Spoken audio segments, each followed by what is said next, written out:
Good evening and welcome to What's Your Story? I'm your host, James Ransom Reed Jr.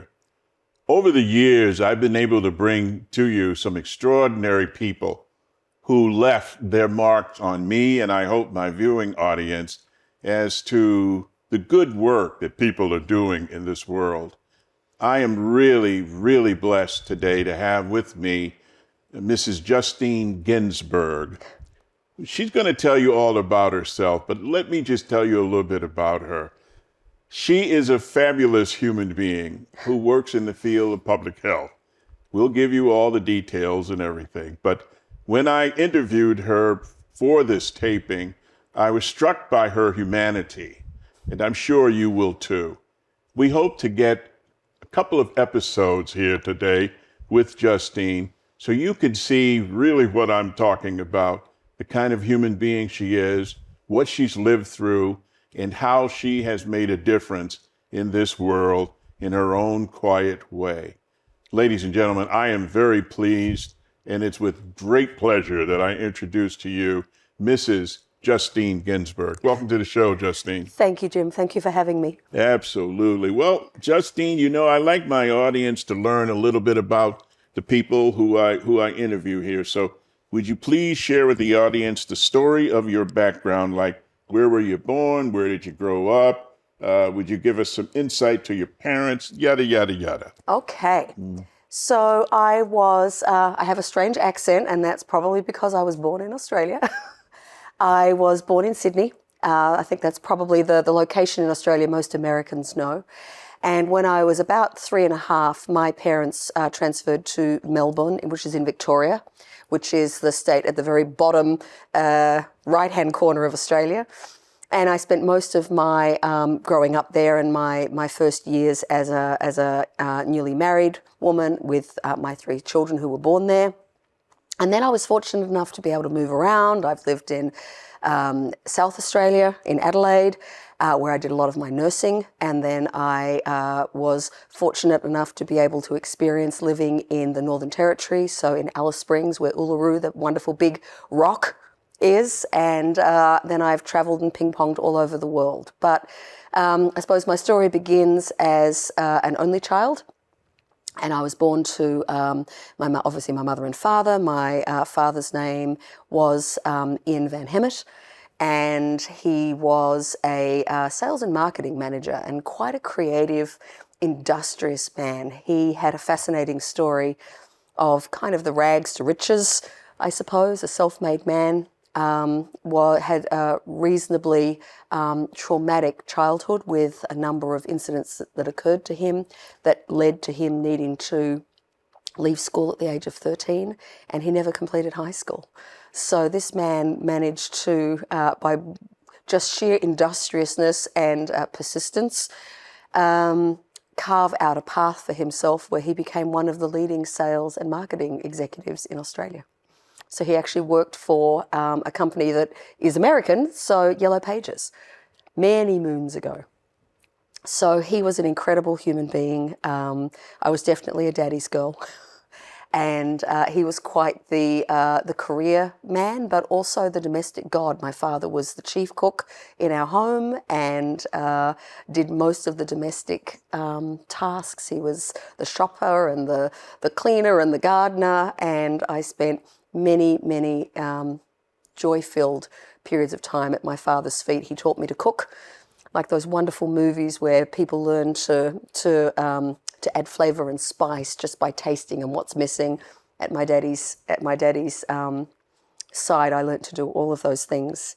And he was a very gentle man, and he was a man that was unbelievably routine. And I think when I look back at what he survived as a young man, routine was probably the one thing that gave him control over a somewhat chaotic childhood and young adulthood. So at the time, I don't think I appreciated my father's predictability and dependability and routine, but my goodness, I am my father's daughter.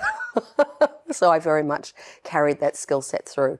And my mum, who is still with us, Her name was Colleen Keogh before she met my father, and she also had quite a traumatic childhood and grew up in South Australia, went on to become a teacher, an elementary school teacher.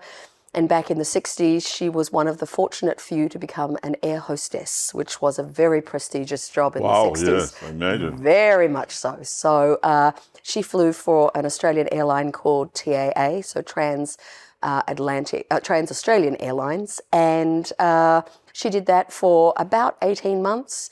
And back in those days, if you were engaged or married, you couldn't fly. So she met my father about 17 months into her flying career. And she ended up leaving flying in order to obviously marry my dad. And she went back to teaching and then went on to have, a very diverse career. Her teaching skills, I think, are something I probably inherited some of. And she worked as an editor for children's picture books. She worked as a trainer for cosmetic companies and fragrance companies, and has just done all kinds of interesting things in her career. My goodness. Now, you're an only child. I am. Okay, and growing up in Australia, set the picture for my audience. What did you do? What kinds of things? What was going on? What did you see? Oh, look, I think I was so fortunate to live in a beautiful community where, our summers were long, our days were long, we played outside. I spent my school holidays up a tree pretending to turn it into a pirate ship. I was about the only girl on our block.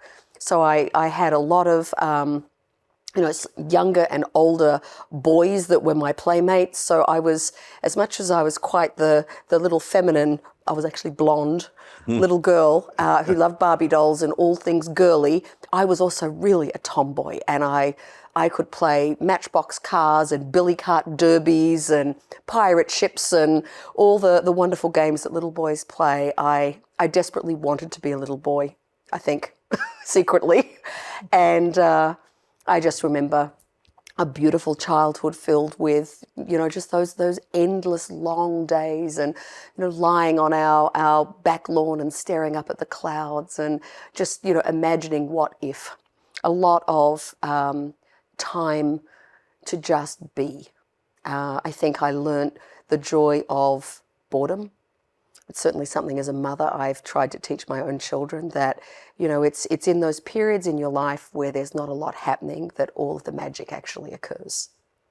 I was an avid reader. I loved animals. I desperately wanted a horse and never was allowed to have one. So I had, my little plastic, Barbie ponies, etc. I ended up doing a lot of theatre as a young teenager. So I loved performing, I loved directing, I loved the concept of putting a production together from concept to finale. I enjoyed musical theatre, and I think I always secretly wanted to be a nurse. And when I left school, I didn't go straight into nursing. I married early, but then in my early 20s, decided that I was going to go back and get my nursing degree. And I'm so grateful for the opportunity to have been able to train as and work as a clinical nurse, because it's one of those amazing careers that just gives you an opportunity to do anything. What lasting impact did your parents have on you individually? That's a great question. I think my father was consistent. My father was a man that, I used to joke that you could set your clock by my dad. If you looked at your clock and it was a certain time, you'd know exactly where he was. My dad was humble. My dad was hardworking. My dad was loyal. And he was an incredible father for a little girl. I think they always say a little girl's first love is her dad. And in my case, absolutely that was the case. So I think he taught me the ethos of hard work. I think he taught me the ethos of not giving up. And I think he taught me to have inner strength. I think I got a lot of that from my dad. From my mum is very much a bubbly personality. She's very much the star of any show that she's on. I think my mum taught me spontaneity. I think my mum kind of countered that predictability of my dad. My mum is a woman that has been industrious. So I think she's taught me industriousness. And I think she's always had a great sense of humor. So I think that's something I've taken from my mum as well. What did you observe? What type of relationship did your parents have? Oh, well, there's the first little trauma in my life. So, I grew up in a beautiful era, but I grew up in an era where I had two parents that did not always get on. And I was definitely the observer of a lot of disharmony in my childhood home, and that certainly had a lasting impression on me. And in fact, that probably informs some of the traumas that happened to me as a young adult. As I now know, doing as much work as I do, working with mental health and understanding how we're kind of put together. Yep. I think our childhoods and I think our environments in which we're raised absolutely inform a lot of who we become as adults. Not that any of that is not changeable, because anything is changeable. Okay. But I think it definitely can predispose you to making certain decisions.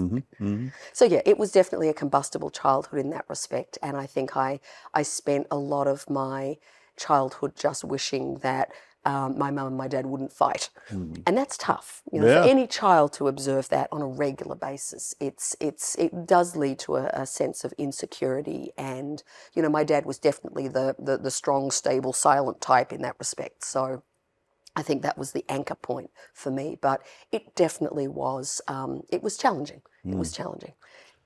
Okay, let's talk about food in Australia. Oh my goodness, Vegemite sandwich, huh? What is that? We know that from the Men Down Under, their song. Absolutely. Vegemite is fantastic. What is it? So the advertisement in Australia, the slogan is, it puts a rose in every cheek. Okay. So it's meant to make you strong and healthy. All right.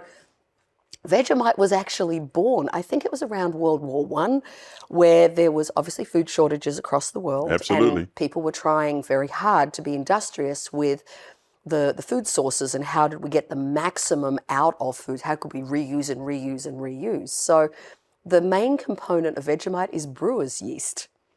So as appetizing, Jim, as this is going to sound, All right. the sludge that sits at the bottom of a barrel when beer is made is what Vegemite came from. It's high in folate and high in vitamin B and niacin and all those wonderful things that we try to pack into young children when they're growing up. And they kind of made this black, nasty, tar-like substance, which they packaged in jars, and they told us that if we put a very thin scraping on hot buttered toast, it would make you strong and put a rose in every cheek.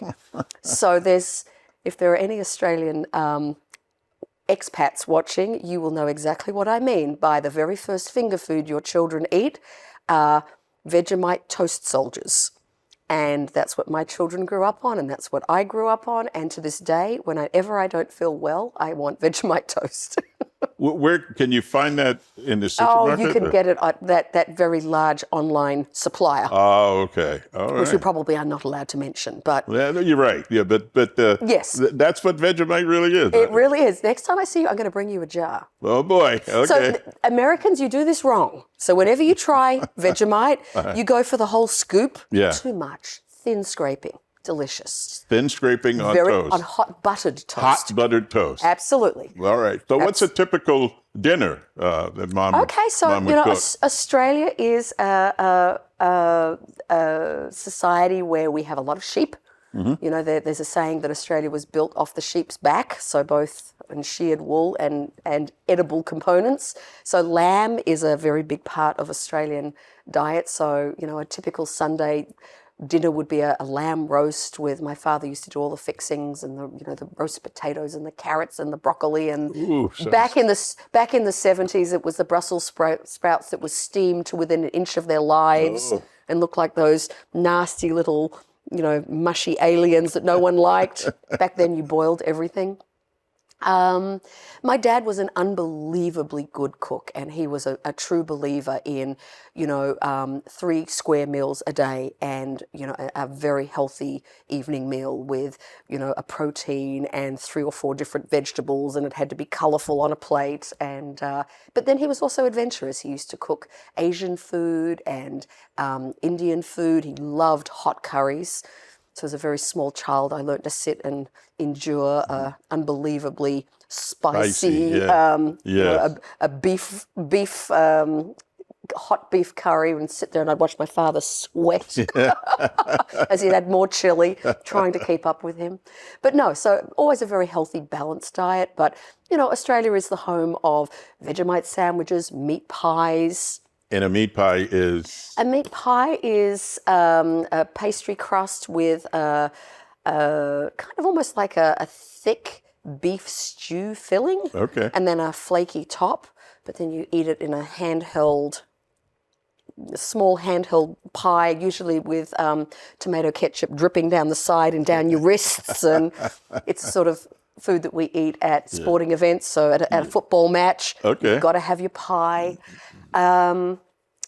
And then we have strange food that for some reason Australians like to put fairy in front of most things. So we have fairy bread, which is usually white bread with butter and jimmies sprinkled on top.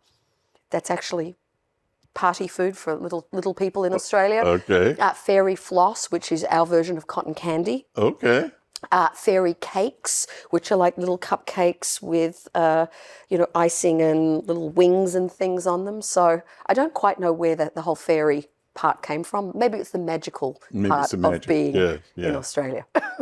What was your experience like at school when you began school and went up through school? What was that like, Justine? So I went to a private girls' school. I was very privileged to be able to go to a very exclusive private girls' school in Melbourne. That was probably more my mother's influence than my father's. My mother came from a background where both of her parents were Irish immigrants and were very poor. But her mother had been raised in and educated in private education in Dublin in Ireland. So they were, as a family, very big believers that education empowers you and sets you up for success. So my grandfather, who I never met, worked unbelievably hard, and my mother and her siblings grew up with very little, but they all went to private schools. So for my mother, that was very important that I would go to a private school, because I think it symbolized having made it. It symbolized it's a status symbol? A status symbol, and I think a springboard to success. And I was unbelievably privileged. I had a wonderful school experience. I made incredible friends. I had all the teething problems that every teenager has, but I think going to a single-sex school definitely created a different type of focus. If I had my way again, I probably wouldn't have gone to a private school if it had been my choice. My children were raised in co-education, and they have had the privilege of both having opportunities to go to private education, private schools and public schools. And I have to tell you that every public school they've attended has been spectacular. So I don't know that I personally think that it was what made me who I am, but it definitely was an amazing experience, and I was unbelievably privileged and made some lifelong friends that still to this day I stay in contact with. So is the school system pretty much the same like in America? You're 12th grade? Different. And it's funny, when my children were in Eastern Europe, and I'm sure we'll get to that piece later. We will, yes. It was my very first experience with the concept of a middle school. So in Australia and in the UK, you have elementary school and high school. Elementary school is K to 6, and then you jump into high school at 7 and you go to 12. So if you think about the developmental span of children, that middle school is kind of a pea soup of hormones, And I never have quite understood why we would put all of that in one building without kind of counter influences on both sides. Yeah. So I think in Australia, by the time you're in year 6, you're kind of king of the pile and you're starting to get a little sassy because you're becoming a teenager. Oh, yeah. And you get promoted up into high school where you get knocked right back down to the bottom of the pile, which is probably helpful because it gets some of that sass under control as you then work your way up the pecking order. Wow. So middle school is definitely a phenomenon I'm still trying to wrap my head around because it's tough. It's tough for the kids and it's tough for the staff. Point me. Wow.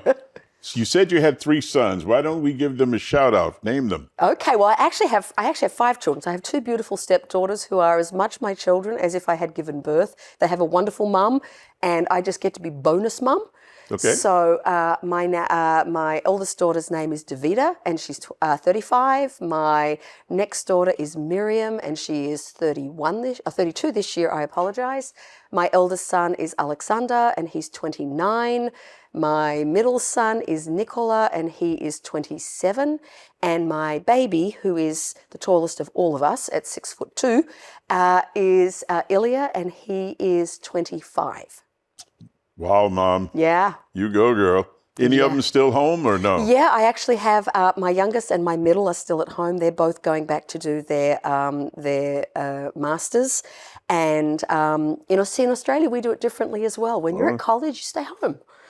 You don't go away to college. You tend to go to a college that's near where you live. So the cost of boarding and all that. Absolutely. Yes. So my youngest did go to the college in the UK, but he finished his undergraduate, came back, has done some interesting, things in the interim, and has now decided he's going to do his law degree. So he's going to be going back to do that this year. And my middle son's just completed his undergrad in psychology, and he's going to go on and do his master's and probably his doctorate. Seems to me there's somebody we left out, isn't there? We didn't give a shout to your... My lovely husband. There we go. There you go. He's the glue that sticks all of us together. All right. Give him a shout out. So my husband is Dr. Gary Ginsberg, and some of the folks out there might know him as Dr. G, Greener Living with Dr. G. He did a radio show for many years, and he is just, he is that soulmate. He is the man that I was meant to spend the rest of my life with, and he's the best human I've ever met. He's a good, kind, funny, quirky man. And in the Gins, we call ourselves the Gins Docs because my son's surname is Dokmanovich. So we call ourselves as a combined unit instead of the Brady Bunch. We're the Gins Docs. All right. And it is a laugh a minute in the Ginsdock household when we have all of our kids and their partners together. It is a raucous, wonderful household filled with a lot of laughs, a lot of love, and a lot of very big brains. They're all very, very smart human beings. When's the last time you've been back to Australia? So I actually went back in 2024 now, isn't it? 2022, to collect my mum, who's now immigrated here to the US. She's in her 80s, and as an only child, the time had come, do we move her now or do we move her and wait until, she gets older and it becomes harder? So we figured we'd jump while she still has lots of energy and an ability to integrate into her community and build a social network and friends. So she came out in 2022, and we've built an apartment on our home. And she's happy? She is. I think it was a culture shock to start with, and moving at any point in your life is tough. That's right, any point, yes. But now she is, I think, well and truly ready to get settled, and she's doing some great volunteer work for us at the Farmington Valley Health District using some of her teaching skills. Okay. So she's working with our senior populations, which is great. Well, that's all the time we have for this first part of my interview with Mrs. Justine Ginsberg. I wanted you to get to know her as a person. We'll go even deeper in the second part of this interview. I am your host, James Ransom Reed Jr. This is What's Your Story? Everybody has a story. What's yours? Until the next time, good night.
follow us on Instagram at nutmeg.tv.